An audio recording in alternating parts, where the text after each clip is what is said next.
अब हम पढ़ेंगे अक्यूट एपिग्लोटाइटिस। पीड्स जो मोस्टली है ना, मुश्किल बिल्कुल भी नहीं है। अगर आप क्लिनिकल वाइज उसको अच्छे से पढ़ोगे तो आप पेशेंट देख के, बच्चा देख के ही पहचान जाओगे कि कौन सी इसको रेस्पिरेटरी कंडीशन है। तो देखो, सबसे पहले अभी एपिग्लोटाइटिस में हम ये देखते हैं एपिग्लोटिस होता क्या है। एपिग्लोटिस क्या होता है कि एक सॉफ्ट टिश्यू होता है above the larynx, above the glottis, जो कि एक सॉफ्ट टिश्यू होता है अबव द ग्लोटिस। अब इसका हमें फंक्शन तो पता है कि ये क्या करता है। जब भी हम स्वेलिंग करते हैं तो ये एपिग्लोटिस ग्लोटिस को यानी कि लेरिंग्स को क्लोज कर देता है, जिसकी वजह से क्या होता है कि कोई भी जो फूड पार्टिकल है वो एस्पायरेट होकर हमारे लंग्स में ना जाए और रेस्पिरेटरी ब्लॉकेज ना करवाए। इसका फंक्शन तो हमें पता है। अब थोड़ा सा हम लेरिंग्स का ना थोड़ा सा हम एनाटमी देख लेते हैं। अब लेरिंग्स होती है ना, वो 3 पार्ट्स पर ही मुश्तमिल होती है। 3 इसमें होता है, 3 ग्लोटिस, सुप्राग्लोटिस एंड देन सबग्लोटिस। अब सुप्राग्लोटिस वाले पार्ट में क्या होता है, एपिग्लोटिस ये टिश्यू प्रेजेंट होता है जो कि क्लोज करता है लेरिंग्स को। अब जो सुप्राग्लोटिस है वहाँ पर भी मसल्स वगैरह प्रेजेंट होंगी। जो ग्लोटिस वाला एरिया है वहाँ पर 2 वोकल कॉर्ड यानी कि वॉइस बॉक्स प्रेजेंट होते हैं जो वॉइस प्रोड्यूस करवाते हैं। एंड बिलो जो होता है वो होता है सबग्लोटिस, और वहाँ पर भी मल्टीपल मसल्स प्रेजेंट होती हैं। इसके बाद क्या होता है कि ट्रैकिया शुरू हो जाता है। तो ये एक बेसिक सी एनाटमी है। उसके बाद अभी हम देखते हैं एक्यूट एपिग्लोटाइटिस से अगर बच्चा आएगा तो उसमें हमें क्या सिनेरियो मिलेगा।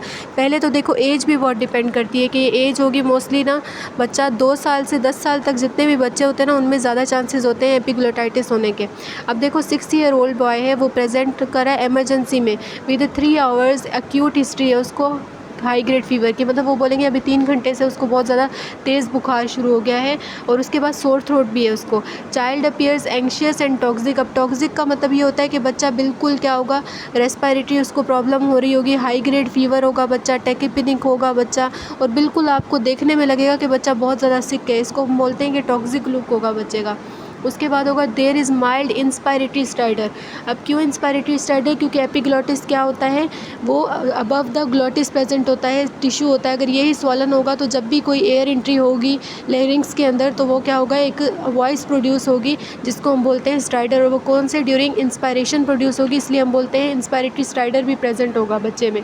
और उसके अलावा वो ड्रूलिंग करा होगा, मतलब कि सलाइवा उसके मुँह से सिक्रीट हो रही होगी, निकल रही होगी बाहर, वो इनगल्फ अंदर नहीं कर पाएगा, स्वेलो नहीं कर पाएगा due to pain and irritation की वजह से वो अंदर स्वेलो नहीं कर पा रहा। तो ये देखो, बच्चा है हमारे पास हाई ग्रेड फीवर के साथ, सोर थ्रोट है, बिल्कुल सिक लुकिंग बच्चा है।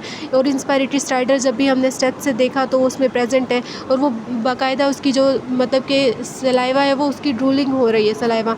और एक मेन चीज़ जो एपिग्लोटाइटिस को डिफ्रेंशिएट करती है बाकियों से, उसमें ये होगा कि बच्चा बैठा होगा, करेक्टरिस्टिक सिटिंग पोस्चर जो होता है ना, बच्चा बैठा होगा और वो आगे बेंड फॉरवर्ड करके बच्चा ऐसे बैठा होगा, और उसकी जो नेक होगी वो पीछे की तरफ हाइपर एक्सटेंड हुई पड़ी होगी।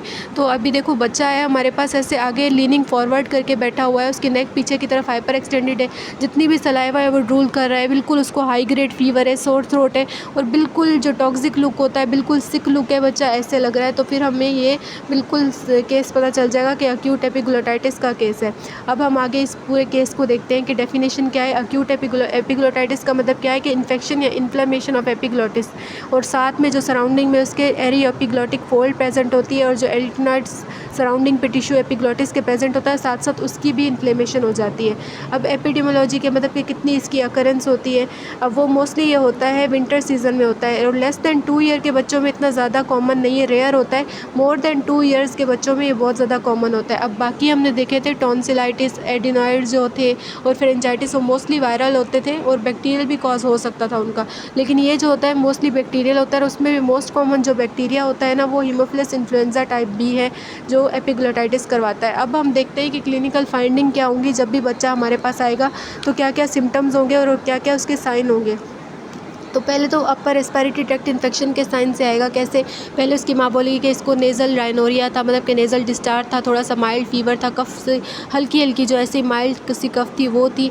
अब उसके बाद उसको क्या हुआ कि हाई ग्रेड फीवर शुरू हो गया, और थोड़ा सा रेस्पिरेटरी डिस्ट्रेस भी था, मतलब कि टेकिपनिक होगा बच्चा, इंस्पायरेटरी स्टाइडर जो भी हमने देखा, ड्रूलिंग होगी सलाइवा की, इरिटेबल होगा, टॉक्सिक लुक होगा, और कभी कभार चोकिंग सेंसेशन भी आती है। चोकिंग सेंसेशन क्यों आती है, क्योंकि देखो ये पार्ट है हमारे लेरिंग्स के अबव ये होता है, तो जब भी ये क्या होगा, स्वलन होगा तो ये ब्लॉक करेगा एयरवे को, जिसकी वजह से हमें एयरवे ऑब्स्ट्रक्शन की फीलिंग आती है, जिसकी वजह से बच्चा आगे लीनिंग फॉरवर्ड करके बैठा होगा। अगर कंप्लीट ऑब्स्ट्रक्शन हो जाए तो ये बहुत ज़्यादा इमरजेंसी की सिचुएशन होती है, साइनोसिस में जाकर बच्चे की डेथ भी हो सकती है।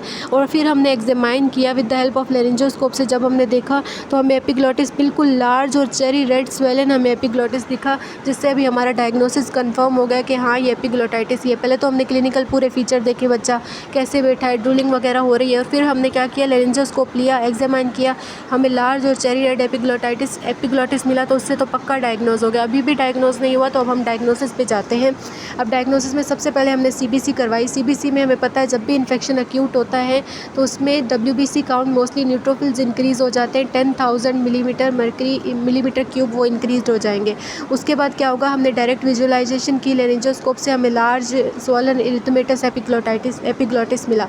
और उसके बाद हमें अभी भी हमें नहीं समझ आ रही तो अभी हम एक लेटरल एक्सरे करवा देते हैं, लेटरल फिल्म करवा देते हैं एक्सरे की। तो उसमें क्या होगा, थंब प्रिंटिंग साइन। अब थंब प्रिंटिंग साइन ये बहुत ज़्यादा इसके लिए बेसिक है, इसके लिए डेफिनेटिव जैसे होता है ना कि यही बस इसकी डायग्नोस्ड कंफर्म कर देता है, तो वो ये है। अब वो कैसे, देखो अभी नॉर्मल भी आपसे कंपेयर करते हैं एक्सरे, और अभी जो एक्यूट एपिग्लॉटाइटिस का एक्सरे वो भी कंफर्म करते हैं। नॉर्मल में देखो एपिग्लॉटिस बिल्कुल पतला सा आपको दिख रहा होगा, बिल्कुल एक थिन सी कवरिंग सॉफ्ट टिश्यू की दिख रही है, सही है, अबव द लेरिंग्स या अबव द ग्लॉटिस। लेकिन अगर ये एपिग्लॉटाइटिस होगा तो एपिग्लॉटिस इतना ज़्यादा स्वेलन है, बिल्कुल एक थंब जितना, तो ऐसे देखो थंब की तरह आपको दिख रहा है, तो ये क्या होता है, थंब प्रिंटिंग साइन। तो इजीली हम डिफरेंशिएट कर सकते हैं। तो ये तो हो गई हमारी डायग्नोसिस। अब हम देखते हैं मैनेज हम कैसे करेंगे। अब देखो ये एपिग्लॉटाइटिस है, बिल्कुल ये एक इमरजेंसी होती है, बच्चा एयरवे ऑब्स्ट्रक्शन में होता है, बच्चा बिल्कुल क्या होगा, लीनिंग फॉरवर्ड होगा, वो चोकिंग कर रहा होगा बार बार। तो सबसे पहले हमने क्या होगा, ऑक्सीजन मास्क लेंगे, सबसे पहले उसकी ऑक्सीजन मेंटेन कर देंगे एंड नेज़ोट्रैकियल इंट्यूबेशन वगैरह करेंगे, पूरी उसको ऑक्सीजन सपोर्ट देंगे। फिर अभी जब बच्चा स्टेबलाइज हो गया, उसका रेस्पिरेटरी रेट थोड़ा सही हो गया, तो अब हम क्या करेंगे, बैक्टीरियल स्वैब लेंगे, वहाँ से जितनी भी सिक्रीशन निकल रही हैं, ताकि हम कल्चर करवा सकें कौन सा बैक्टीरिया है। फ्लूइड और इलेक्ट्रोलाइट सारे हम बैलेंस वगैरह करेंगे, अगर भी बच्चे को बिल्कुल डिहाइड्रेशन में है या कुछ भी, क्योंकि बार बार उसकी सलाइवा निकल रही है तो डिहाइड्रेशन में बच्चा जा सकता है, और वो पानी भी सही से नहीं पी पाता क्योंकि उसको पेन होता है, दर्द होता है। तो इसकी वजह से क्या होगा कि हम उसकी फ्लूइड वगैरह पहले मेंटेन कर देंगे, सारा ऑक्सीजन सब लगा देंगे बच्चे को। फिर हमने स्वैब लेना है, बैक्टीरियल देखिए कि कौन सा बैक्टीरिया, मोस्टली जितने भी बैक्टीरिया होते हैं ना वो सही, उससे सेफ्ट्राक्सोन एंटीबायोटिक उस पर एक्ट कर जाती है, लेकिन बिल्कुल ही सेफ्ट्राक्सोन देंगे, सिफोटेक्सिम, लेकिन बिल्कुल ही जो रेजिस्टेंट होते हैं, 2-3 दिन हो गए बच्चा सही नहीं हो रहा है, फिर हम लास्ट में मीरोपेनम या क्लोरमफेनिकोल फिर चलाते हैं। मोस्टली मीरो यहाँ पर चलती है, मीरो चलाते हैं। उसके बाद अगर हम देखते हैं कि मोस्टली ये हमें पता है बैक्टीरियल कॉज है, मोस्टली ये बैक्टीरियल है एक्यूट एपिग्लॉटाइटिस, और इसलिए दूसरे बच्चों को भी ये अफेक्ट कर सकता है। मोस्टली कौन से बच्चों को, घर वालों को अफेक्ट करेगा, वो बच्चे जो इम्यूनो कॉम्प्रोमाइज्ड हैं, और वो बच्चे जो 2 से 5 साल की एज में आते हैं। तो उन बच्चों को हम कैसे इससे प्रिवेंट करें, उनको प्रिवेंट करने के लिए हम उनको राइफेम्पिसिन का प्रोफाइलैक्सिस देते हैं। ये याद रखें कि उनको हमने राइफेम्पिसिन का प्रोफाइलैक्सिस देना है, और अगर बच्चा वैक्सीनेटेड नहीं है तो भी इसका देना है, क्योंकि वैक्सीनेशन में मोस्टली हीमोफिलस इन्फ्लुएंजा की वैक्सीन आ जाती है, जो हमने पेंटावेलेंट वैक्सीन पढ़ी है। लेकिन अगर बच्चा वैक्सीनेटेड नहीं है, इम्यूनो कॉम्प्रोमाइज्ड है, 2 से 5 साल का बच्चा है, तो फिर उसको हमने राइफेम्पिसिन का प्रोफाइलैक्सिस देना है। अब तीसरी एक कंडीशन आ जाती है ट्रीटमेंट की, वो ये कि अगर बच्चा सीवियर रिस्पिरेटरी डिस्ट्रेस में आ रहा है, चोकिंग हो रही है, बिल्कुल साइनोस हुआ जा रहा है, बिल्कुल ज़्यादा इन्फ्लेमेशन है उसको एपिग्लॉटिस की, फिर हम क्या करें, फिर हमें जल्दी से जो स्वेलिंग है हमें उसको रिड्यूस करना है। उसके लिए हम 2 चीज़ें देते हैं, एक तो एपिनेफ्रिन देते हैं, जिसको हम बोलते हैं रेसिमिक एपिनेफ्रिन। रेसिमिक एपिनेफ्रिन ये मिक्सचर होता है 2 तरह की एपिनेफ्रिन का। एपिनेफ्रिन 2 तरह की होती है, एल टाइप होती है, एल एपिनेफ्रिन जो लीवो रोटेटरी, और एक होती है डी टाइप, एक स्लो एक्ट करती है, एक फास्ट एक्ट करती है। तो ये 2 हम ये मिक्सचर बना के देते हैं।